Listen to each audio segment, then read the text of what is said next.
ഈശോ മിശിഹായ്ക്ക് സ്തുതിയായിരിക്കട്ടെ. എപ്പോഴും എപ്പോഴും സ്തുതിയായിരിക്കട്ടെ. മിശിഹായിൽ ഏറ്റവും പ്രിയമുള്ള സഹോദരി സഹോദരന്മാരെ, ഇന്നത്തെ വിചിന്തനത്തിനായിട്ട് അപ്പസ്തോല പ്രവർത്തനങ്ങളിൽ നിന്നും 15-ാം അധ്യായം 1 മുതൽ 21 വരെയുള്ള വാക്യങ്ങളാണ് തിരഞ്ഞെടുത്തിരിക്കുന്നത്. ജെറുസലം സിനഡാണ് ചിന്താവിഷയം.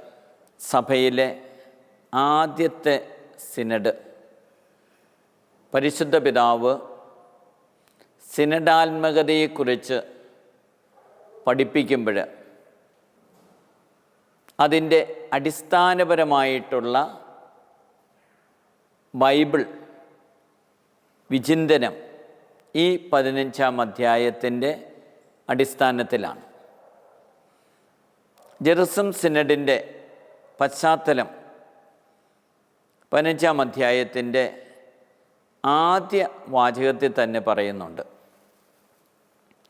യൂദയായിൽ നിന്ന് ചിലർ അന്ത്യോക്യയിൽ വന്ന് മോശയുടെ നിയമമനുസരിച്ച് പരിച്ഛേദനം ചെയ്യപ്പെടാത്ത പക്ഷം രക്ഷ പ്രാപിക്കുവാൻ സാധ്യമല്ല എന്ന് സഹോദരരെ പഠിപ്പിച്ചു. ഇതാണ് പശ്ചാത്തലം. ജെറുസലമിൽ നിന്ന് ചിലർ അവിടെ വന്ന് അന്ത്യോക്യയിൽ വന്ന് ഇപ്രകാരം പഠിപ്പിച്ചപ്പോൾ പൗലോസും ബർണബാസും അപ്രകാരം യഹൂദ നിയമമനുസരിച്ച് പരിച്ഛേദനം ചെയ്യുവാനായിട്ട് നിർദ്ദേശിച്ചിരുന്നില്ല. ഇങ്ങനെ വ്യത്യസ്തങ്ങളായിട്ടുള്ള 2 ചിന്താധാരകൾ യൂദായിൽ അല്ലെങ്കിൽ ജെറുസലമിൽ, അതോടൊപ്പം തന്നെ അന്ത്യോക്യയിലുള്ള വിജാതീയ ക്രിസ്ത്യാനികൾ പൗലോസ്ലീഹായുടെയും ബർണബാസിൻ്റെയും നേതൃത്വത്തിൽ പരിച്ഛേദം നൽകാതെയാണ് മാമോദിസ നൽകിയിരുന്നത്. എന്നാൽ ജെറുസലമിലുള്ള യഹൂദ ക്രിസ്ത്യാനികൾ പരിച്ഛേദനം ചെയ്യുകയും മോശയുടെ നിയമം പാലിക്കണമെന്ന് മറ്റുള്ളവരോട് നിർദ്ദേശിക്കുകയും ചെയ്തിരുന്നു. ഇവിടെയാണ് പൗലോസും ബർണബാസും ഈ പരിച്ഛേദന വാദത്തിനോട് വിയോജിക്കുകയും വിവാദത്തിൽ ഏർപ്പെടുകയും ചെയ്തു. തന്മൂലം ജെറുസലേമിൽ ചെന്ന് അപ്പസ്തോലന്മാരോട്, പത്രോസ്ലീഹായോടും മറ്റ് അപ്പസ്തോലന്മാരോടും ശ്രേഷ്ഠന്മാരോടും ഈ പ്രശ്നം ചർച്ച ചെയ്യുവാനായിട്ട് ആവശ്യപ്പെടുകയാണ്. പൗലോസും ബർണബാസും ജെറുസലമിലേക്ക് വരുന്നു. 21-ാം വാക്യം വരെ ഈ സൂനോദോസിൻ്റെ വിവിധങ്ങളായിട്ടുള്ള കാര്യങ്ങൾ വിവരിക്കുകയാണ്. ഇതിൽ 6-ാം വാക്യത്തിൽ, 15-ാം അധ്യായത്തിൽ 6-ാം വാക്യത്തിൽ ഇക്കാര്യം പരിഗണിക്കാൻ അപ്പസ്തോലന്മാരും ശ്രേഷ്ഠന്മാരും ഒരുമിച്ച് കൂടി. സഭയിലെ ആദ്യത്തെ സൂനോദോസാണ് അത്, ജെറുസലം സൂനോദോസ്. AD 52-ലാണ് അത് നടക്കുന്നത്. അപ്പസ്തോല നടപടിയിൽ പറയുന്നു, വലിയ വാദപ്രതിവാദം നടന്നപ്പോൾ യാക്കോബ് ശ്ലീഹായാണ് ജെറുസലമിലെ മെത്രാനായിരുന്നത്. അദ്ദേഹമാണ് ആ സൂനോദോസിൽ അധ്യക്ഷ പദം അലങ്കരിച്ചത്. പത്രോസ്ലീഹായും യഹൂദ ക്രിസ്ത്യാനികളും മറ്റ് അപ്പസ്തോലന്മാരും ഒരു ഭാഗത്ത്, പൗലോസും ബർണബാസും വിജാതീയ ക്രിസ്ത്യാനികളും മറുഭാഗത്ത്. വലിയ വാദപ്രതിവാദം നടന്നു എന്നാണ് അപ്പസ്തോല നടപടികളിൽ പറയുന്നത്. ഈ വലിയ വാദപ്രതിവാദം നടന്നിട്ട് അതിനുശേഷമുള്ള തീരുമാനം യാക്കോബ് ശ്ലീഹ ജെറുസലമിലെ സഭയ്ക്കും അതുപോലെ തന്നെ അന്ത്യോക്യയിലെ സഭയ്ക്കും എഴുതുമ്പോൾ പറയുന്നത് ഇങ്ങനെയാണ്. 15-ാം അധ്യായത്തിലെ 28-ാം വാക്യത്തിൽ പറയുന്ന യാക്കോബ് ശ്ലീഹ ഇങ്ങനെ എഴുതുകയാണ്, പരിശുദ്ധാത്മാവിനും ഞങ്ങൾക്കും തോന്നി. അങ്ങനെ എഴുതിയിട്ടാണ് ആ കത്ത് അയക്കുന്നത്. ഈ വലിയ വാദപ്രതിവാദം നടന്നു. അപ്പസ്തോലന്മാർ അതുപോലെ തന്നെ ബർണ്ണബാസ് തുടങ്ങിയിട്ടുള്ള ശ്രേഷ്ഠർ അവർ ഈ ചർച്ച നടത്തി. ചർച്ച നടത്തിയതിന് ശേഷം അവർ പരിശുദ്ധാത്മാവിനെ ശ്രവിക്കുവാനായിട്ട് സന്നദ്ധമായി. പരിശുദ്ധാത്മാവിൻ്റെ പ്രചോദനം എന്താണ് എന്ന് അവർ ശ്രവിച്ചു. ആ ശ്രവണത്തിൻ്റെ ഫലമായിട്ട് പത്രോസ് ശ്ലീഹ എഴുന്നേറ്റ് നിന്ന് പറയുന്നത് ഇങ്ങനെയാണ്: സഹോദരന്മാരെ, വളരെ മുമ്പ് തന്നെ ദൈവം നിങ്ങളുടെ ഇടയിൽ ഒരു തെരഞ്ഞെടുപ്പ് നടത്തുകയും വിജാതിയർ എൻ്റെ അധരങ്ങളിൽ നിന്ന് സുവിശേഷ വചനങ്ങൾ കേട്ട് വിശ്വസിക്കണമെന്ന് നിശ്ചയിക്കുകയും ചെയ്തു എന്ന് നിങ്ങൾക്കറിയാമല്ലോ. ഹൃദയങ്ങളെ അറിയുന്ന ദൈവം നമുക്കെന്നതുപോലെ അവർക്കും പരിശുദ്ധാത്മാവിനെ നൽകിക്കൊണ്ട് അവരെ അംഗീകരിച്ചു. നമ്മളും അവരും തമ്മിൽ അവിടുന്ന് വ്യത്യാസം കൽപ്പിച്ചില്ല. അവരുടെ ഹൃദയങ്ങളെയും വിശ്വാസം കൊണ്ട് പവിത്രീകരിച്ചു. അതുകൊണ്ട് നമ്മുടെ പിതാക്കന്മാർക്കോ നമുക്കോ താങ്ങാൻ വയ്യാതിരുന്ന ഒരു നുകം ഇപ്പോൾ ശിക്ഷയുടെ ചുമലിൽ വച്ചുകെട്ടി എന്തിന് ദൈവത്തെ പരീക്ഷിക്കുന്നു? അവരെപ്പോലെ തന്നെ നാമും രക്ഷ പ്രാപിക്കുന്നത് കർത്താവായ യേശുവിൻ്റെ കൃപയാലാണെന്ന് നാം വിശ്വസിക്കും. ഈ പശ്ചാത്തലത്തിലാണ് യാക്കോബ് ശ്ലീഹ തീരുമാനം മറ്റുള്ളവരെ അറിയിക്കുന്നത്. ആ അറിയിക്കുന്നത് ഇപ്രകാരമാണ്: ഞങ്ങൾ യൂദാസിനെയും സീലാസിനെയും അയച്ചിരിക്കുന്നു. ഈ കാര്യങ്ങൾ അവർ നിങ്ങളോട് നേരിട്ട് സംസാരിക്കുന്നതായിരിക്കും. താഴെ പറയുന്ന അത്യാവശ്യ കാര്യങ്ങളെക്കാൾ കൂടുതലായിട്ട് ഒരു ഭാരവും നിങ്ങളുടെ മേൽ ചുമത്താതിരിക്കുന്നതാണ് നല്ലതെന്ന് പരിശുദ്ധാത്മാവിനും ഞങ്ങൾക്കും തോന്നി. വിഗ്രഹങ്ങൾക്ക് അർപ്പിച്ച വസ്തുക്കൾ, രക്തം, കഴുത്തു ഞെരിച്ചു കൊല്ലപ്പെട്ടവ, വ്യഭിചാരം എന്നിവയിൽ നിന്ന് നിങ്ങൾ അകന്നിരിക്കണം. ഇവയിൽ നിന്ന് അകന്നിരുന്നാൽ നിങ്ങൾക്ക് നന്ന്. മംഗളാശംസകൾ. ഇവിടെ വളരെ വ്യക്തമായിട്ട് ആദ്യത്തെ സൂനോദോസിൻ്റെ നടപടിക്രമം വിവരിക്കുന്നുണ്ട്. അപ്പസ്തോലന്മാർ ഒരുമിച്ച് കൂടി, അവരോടൊപ്പം ശ്രേഷ്ഠരായിട്ടുള്ള ചിലരും. അവർ തങ്ങളുടെ വാദഗതികൾ അവതരിപ്പിച്ചു. അതിനുശേഷം അവർ പരിശുദ്ധാത്മാവിനെ ശ്രവിക്കുവാനായിട്ട് മനസ്സ് കാണിച്ചു. പരിശുദ്ധാത്മാവിൻ്റെ പ്രചോദനമനുസരിച്ച് പത്രോസ് ശ്ലീഹ എഴുന്നേറ്റ് നിന്ന് അവരോട് പ്രസ്താവിക്കുകയാണ്. പരിച്ഛേദനം വേണമെന്ന് വാദിച്ച യഹൂദ ക്രിസ്ത്യാനികൾ, പത്രോസ് ശ്ലീഹായുടെ നേതൃത്വത്തിലുള്ള യഹൂദ ക്രിസ്ത്യാനികൾ ആ വാദം തള്ളിക്കളഞ്ഞുകൊണ്ട് പരിശുദ്ധാത്മാവിൻ്റെ പ്രചോദനത്താൽ പത്രോസ് ശ്ലീഹ ഓർമ്മിപ്പിക്കുകയാണ് അവരെ അനാവശ്യമായിട്ട് ഭാരപ്പെടുത്തേണ്ട. അവർ പരിച്ഛേദനം സ്വീകരിക്കേണ്ടതില്ല. ആദ്യകാലം മുതൽ തന്നെ സൂനോദോസിൻ്റെ വ്യക്തമായിട്ടുള്ള നടപടിക്രമം വ്യക്തമാക്കിയാണ്. സഭയെ നിരന്തരം നയിച്ചു കൊണ്ടിരിക്കുന്ന ദൈവാത്മാവിൻ്റെ സ്വരത്തിന് കാതോർത്തുകൊണ്ടാണ് പ്രാരംഭകാലം മുതൽ സഭ യാത്ര നടത്തിയിരിക്കുന്നത്. ആത്മാവ് എന്താണ് പ്രചോദിപ്പിക്കുന്നത്, അതിനോട് പൂർണ്ണമായിട്ടും വിധേയപ്പെടുകയാണ് യഥാർത്ഥത്തിൽ സിനഡാത്മകതയുടെ അർത്ഥം. പരിശുദ്ധ പിതാവ് ഫ്രാൻസിസ് മാർപ്പാപ്പ 2022 ജൂൺ 8 മുതൽ 2025 ജൂൺ 8 വരെ വളരെ പ്രത്യേകമായിട്ടൊരു നവീകരണ കാലം പ്രഖ്യാപിച്ചിരിക്കുകയാണ്. ആ നവീകരണ കാലത്തിൻ്റെ അർത്ഥം എന്താണ് എന്ന് പരിശുദ്ധ പിതാവ് തന്നെ പറയുന്നുണ്ട്.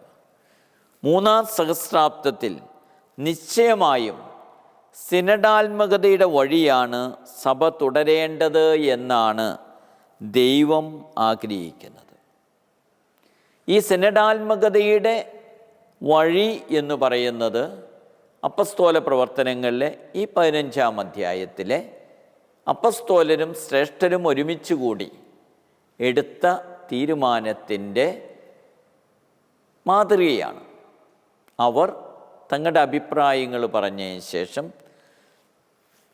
പരിശുദ്ധാത്മാവ് തോന്നിക്കുന്നതനുസരിച്ച്, ആത്മാവിൻ്റെ പ്രചോദനമനുസരിച്ച് തീരുമാനമെടുക്കുകയും അത് എല്ലാവരും ഏകകണ്ഠമായിട്ട് സ്വീകരിക്കുകയും ചെയ്യുക. ഈ സിനഡാത്മകതയുടെ മാതൃക ഉൾക്കൊണ്ടുകൊണ്ട് പരിശുദ്ധ പിതാവ് ഒരു സിനഡാത്മക സഭയ്ക്ക് വേണ്ടി 3 കാര്യങ്ങൾ ഓർമ്മിപ്പിക്കുകയാണ്: കൂട്ടായ്മ, പങ്കാളിത്തം, പ്രേക്ഷിത ദൗത്യം. ഇതുവഴിയായിട്ട് ആഗോള സഭയുടെ ഒരു നവീകരണത്തിന് ഫ്രാൻസിസ് മാർപ്പാപ്പ ആഹ്വാനം ചെയ്തിരിക്കുകയാണ്. ഈ പശ്ചാത്തലത്തിലാണ് കേരളത്തിലെ കത്തോലിക്ക സഭയും ഒരു സഭാ നവീകരണം പ്രഖ്യാപിച്ചിരിക്കുന്നത്. 2022 ജൂൺ 8 പന്തക്കൊസ്താ ദിനം മുതൽ 2025 ജൂൺ 8 പന്തക്കൊസ്താ ദിനം വരെയുള്ള 3 വർഷ കാലഘട്ടമാണ് ഇതിന് ഉപോത്ഫലകമായിട്ട് നിർദ്ദേശിച്ചിരിക്കുന്ന കാലഘട്ടം. എന്തുകൊണ്ടാണ് ഇപ്രകാരം ഒരു സിനഡാത്മകത പ്രകടമാകുന്ന ഒരു കാലഘട്ടത്തിലേക്ക്, പ്രത്യേകിച്ച് റോമിൽ നടക്കുന്ന മെത്രാന്മാരുടെ അസംബ്ലിക്ക് ഒരുക്കമായിട്ടും കൂടിയാണ്? ഇവിടെ പാപ്പ പറയുന്നുണ്ട്, കാലഘട്ടത്തിൻ്റെ വെല്ലുവിളികളെ തിരിച്ചറിഞ്ഞു സഭയുടെയും സമൂഹത്തിൻ്റെയും ആവശ്യങ്ങൾ മനസ്സിലാക്കിക്കൊണ്ടും സഭാ ശുശ്രൂഷകൾ കാലികമാക്കുക എന്നുള്ളതാണ്. നമുക്കറിയാം, ഏറെ വെല്ലുവിളികൾ നിറഞ്ഞ ഒരു കാലഘട്ടത്തിലൂടെയാണ് നമുക്ക് കടന്നു പോകുന്നത്. അപ്പോൾ ഈ വെല്ലുവിളികൾ നിറഞ്ഞ ഈ കാലഘട്ടത്തിൽ സഭയുടെ ശുശ്രൂഷകൾ കാലികമാക്കി അവതരിപ്പിക്കുക. ഇവിടെ ക്രിസ്തു സാക്ഷ്യത്തിൻ്റെ മേഖലകളിൽ സഭയിൽ വന്നിട്ടുള്ള വീഴ്ചകളെ മനസ്സിലാക്കേണ്ടിയിരിക്കുന്നു. അതിൽ നിന്ന് പാഠം സ്വീകരിച്ച് അതിനെ അതിജീവിക്കുവാനും അപ്രകാരം വീഴ്ചകൾ തുടർന്ന് ഉണ്ടാകാതിരിക്കുവാനും പരിശ്രമിക്കേണ്ടിയിരിക്കുന്നു. അതുപോലെ തന്നെ മറ്റൊരു കാരണവും കൂടിയുണ്ട്. കോവിഡ് കാലം സഭയിലും സമൂഹത്തിലും വരുത്തിയ അസ്വസ്ഥതകൾ ഏറെയാണ്. സഭയിൽ, സഭാസമൂഹത്തിൽ ഒരു മന്ദോഷ്ണത പ്രകടമാകുവാനായിട്ട് ഈ കോവിഡ് കാലം പ്രേരിപ്പിച്ചു. ദേവാലയങ്ങൾ അടയ്ക്കപ്പെട്ടു, ശുശ്രൂഷകൾ ഓൺലൈനിലൂടെ നടത്തപ്പെട്ടു, തിരുക്കർമ്മങ്ങൾ സ്വതന്ത്രമായിട്ട് നടത്തുവാനായുള്ള അവസരമില്ലാതിരുന്നു. അപ്പം അങ്ങനെ സഭയിലും സമൂഹത്തിലും വരുത്തിയ അസ്വസ്ഥതകളെ പരിഹരിക്കുവാനുള്ള ഒരവസരവും കൂടിയാണ് ഈ 3 വർഷക്കാലം കൊടുത്തിരിക്കുന്നത്. അങ്ങനെ ഈ കെടുതികളെ അതിജീവിച്ച് സഭയുടെ പ്രേക്ഷിത ദൗത്യത്തെ നവീകരിക്കുകയും ശക്തിപ്പെടുത്തുകയും ചെയ്യേണ്ടത് ആവശ്യമാണ്. കൂട്ടായ്മയിൽ, പങ്കാളിത്തത്തിൽ, പ്രേക്ഷിതാഭിമുഖ്യത്തിൽ വളരുവാനായിട്ട് കഴിയണം. അതിന് പരിശുദ്ധാത്മാവിൻ്റെ പ്രചോദനങ്ങളെ ഉൾക്കൊള്ളാനായിട്ട് കഴിയണം. അങ്ങനെ പരിശുദ്ധാത്മാവിൻ്റെ പ്രചോദനം ഉൾക്കൊണ്ടുകൊണ്ട് കൂട്ടായ്മയോടുകൂടെ, പങ്കാളിത്തത്തോടുകൂടെ, പ്രേക്ഷിതാഭിമുഖ്യത്തോടുകൂടെ മുന്നോട്ട് പോകുമ്പോൾ നമ്മുടെ സഭ ഒരു സർവൻ മോഡൽ സഭയായിട്ട് മാറും. അതാണ് ഈശോ ആഗ്രഹിക്കുന്നതും ഈശോ വിഭാവനം ചെയ്തിട്ടുള്ളൂ. വിനയത്തോടുകൂടെ ശുശ്രൂഷ ചെയ്യുന്ന സഭ. ശുശ്രൂഷയുടെ മനോഭാവം പാദത്തോളം താഴ്ന്ന് ശിഷ്യരുടെ പാദങ്ങൾ കഴുകിയ ഈശോയുടെ മനോഭാവം. നിങ്ങളിൽ ഒന്നാമനാകാൻ ആഗ്രഹിക്കുന്നവൻ മറ്റുള്ളവരുടെ ദാസനാകണം എന്ന് പഠിപ്പിച്ച ഈശോയുടെ മനോഭാവം. ഗോതമ്പ് മണി നിലത്ത് വീണ് അതിൻ്റെ പുറന്തോട് പൊട്ടി മാംസളമായ ഭാഗം ചീഞ്ഞളിഞ്ഞ് പുതിയ മുളയെടുത്താലേ ക്രൈസ്തവ ജീവിതം ധന്യമാകൂ എന്ന് പഠിപ്പിച്ച ഈശോയുടെ മനോഭാവം.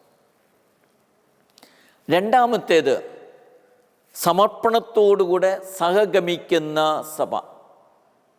മറ്റു വാക്കുകളിൽ പറഞ്ഞാൽ എക്കമ്പനിയിങ് ചർച്ച്.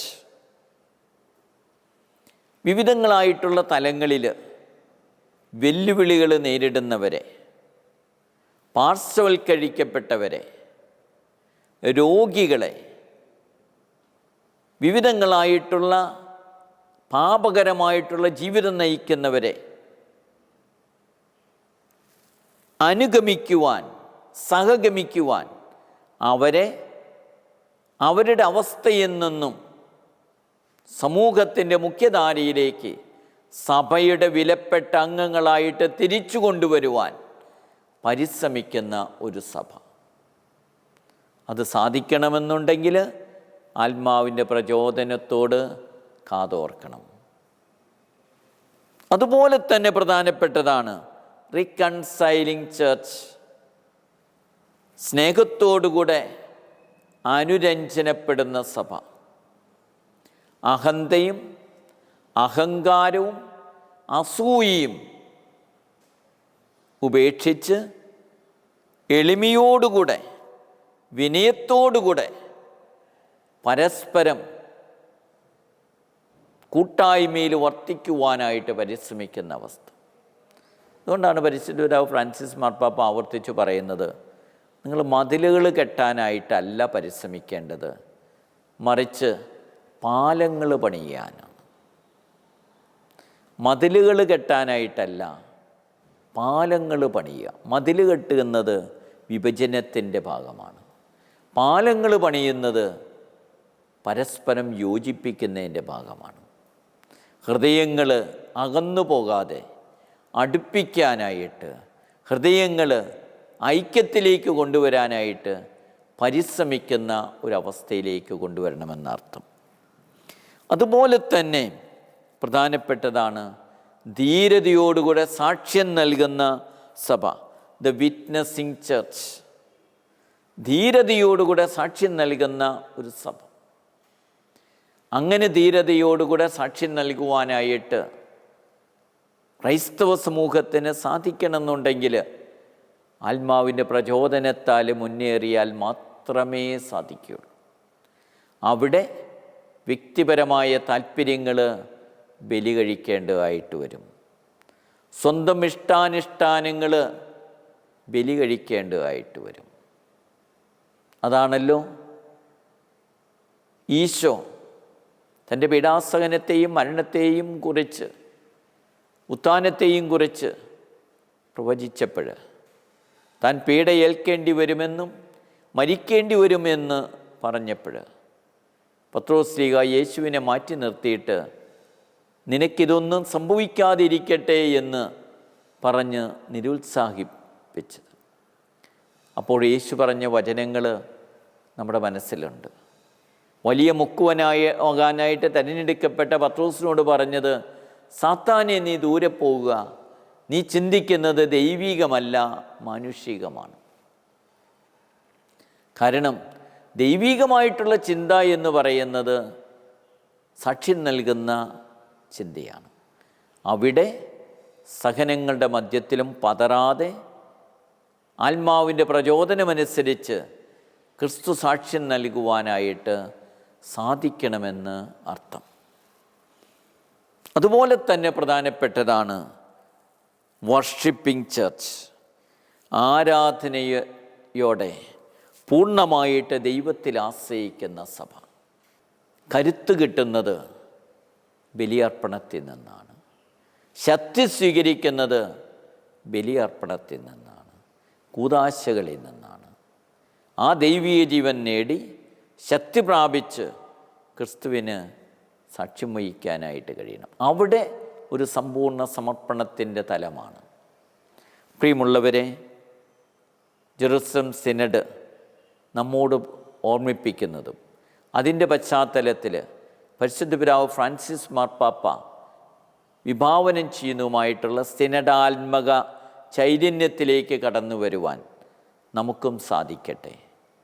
പരസ്പരം ശ്രവിക്കാം, എന്നാൽ ആ ശ്രവണത്തിൻ്റെ ഫലമായിട്ട് ആത്മാവ് പ്രചോദിപ്പിക്കുന്നതനുസരിച്ച് തീരുമാനമെടുക്കുവാനും ആ തീരുമാനം ഏകകണ്ഠമായിട്ട് സ്വീകരിച്ച് സ്വന്തം താല്പര്യങ്ങളും സ്വന്തം ആഗ്രഹങ്ങളും മാറ്റി നിർത്തിയിട്ട് ആത്മാവിൻ്റെ പ്രചോദനം അനുസരിച്ച് മുന്നോട്ട് പോകാനും നമുക്കെല്ലാവർക്കും കഴിയട്ടെ.